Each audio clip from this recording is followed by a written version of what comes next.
twisters are tough to try. Two toads totally trying to throw to Tewkesbury. These two lines are known as tongue twisters. I hope you know it. There is no other way without tongue twister for shifting your accent that I have mentioned at my audio video.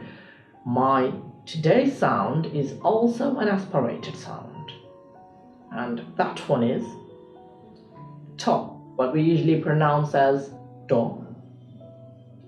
This one is an alveolar sound. If you don't know what an alveolar is, then you could check out the diagram.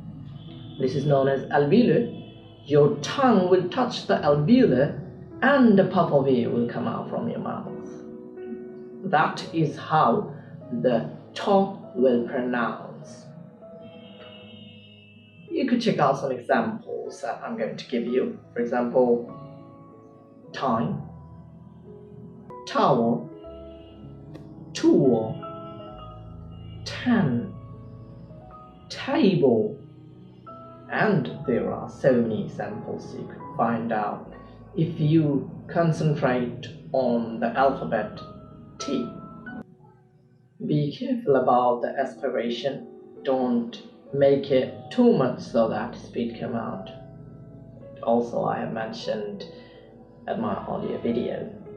Thank you.